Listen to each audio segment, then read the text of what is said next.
Is Great White to blame for the fire at the Station nightclub in Rhode Island that happened in 2003?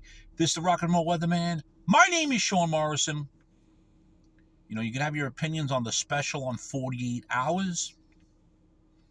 Mr. Morrison, of course, is going to state his piece. This happened in 2003 in the month of February.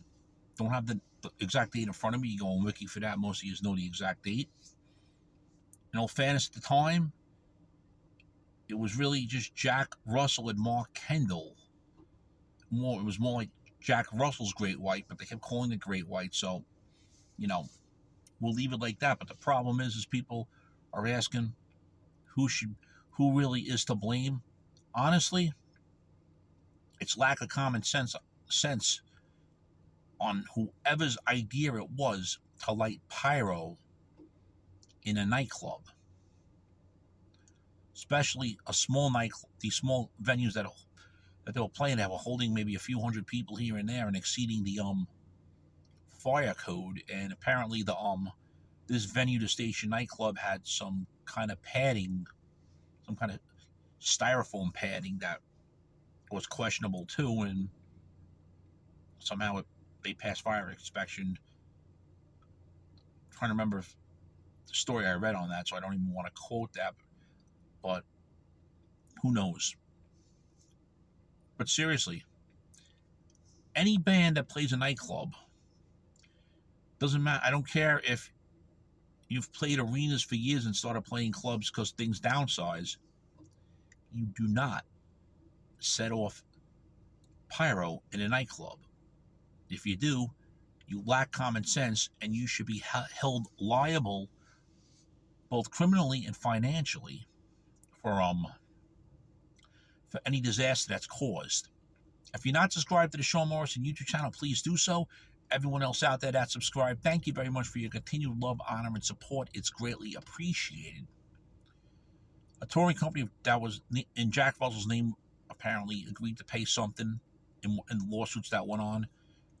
Their tour manager at the time possibly could have been used as a scapegoat because he's the only one that got jail time for this because he's the one that lit the pyro. There are a lot of unanswered questions. But you need to blame whoever's idea it was to light this pyro. I mean, they were doing this the entire tour that they were on at the time, which was Jack Russell. At the time, it was Jack Russell's Great White. Jack Russell released a solo album and was touring in support of that. When nobody was caring to come to see him perform, he contacted Great White guitarist Mark Kendall, where he agreed to play some shows as Jack Russell's Great White, because at the time Great White was broken up, and the media referred to the band as Great White after all of this happened. And the band basically got into the spotlight for the wrong reasons, and apparently record sales could have gone up at the time or so, but that's irrelevant. Problem is, over 100 people passed away. One, because of the pyro. Two, because of the asshole club owners for overselling the venue, and also for keeping the one of the fire exits blocked. See, there's one thing is when Mr. Morrison goes to a venue, when he hasn't really been to any major nightclubs in a while, but when Mr. Morrison goes to a concert, an event in a small venue, he always makes sure of where all the fire exits are. If he's in a theater, you know that he's gone to a lot of shows in New Jersey at the Mayo Arts Center. He used to go to Bergen Pack. You got the Broadway Theater in Pittman, New Jersey. There's a lot of theaters out there. Mr. Morrison always goes and checks where all the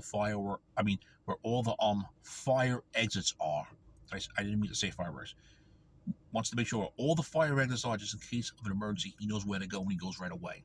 Because this disaster should have never happened. One, because of the pyro, and two, because one of the fire exits was blocked, which caused everybody to go out one entrance pushing and shoving, which caused over 100 people to die in the fire. And unfortunately, people were injured as well. So that's how Mr. Morrison feels. He blames Jack Russell's Great White. Unfortunately, they lost their guitar player Ty Longley. The band should have made a decision not to use pyro, but honestly, I don't know who was involved in making the final say in the band, if it was the management at the time, whatever the hell it was, but it was ridiculous. And they would say they would never perform the song Desert Moon live again, but they have, and I do know that because I did see them perform once in 2008, and they did open with that song again. That was my choice to go see them perform, because this venue started having national acts for a while, and I decided to support the venue of whoever was playing. As well, it was more of the opening acts. So there we go. What's your opinion? Do you feel it was Great White, Jack Russell's, let's say Jack Russell's Great White, to blame for the tragedy at the station? Was it their tour manager that shot the pyro, or was it the club owners for the venue they had and blocking the fire exits and for allowing the pyro? Well, Mr. Morrison feels that everyone should have some blame in here. Unfortunately, we lost over 100 rock fans that night in 2003. Let's always keep them in our prayers. Shame, shame, shame.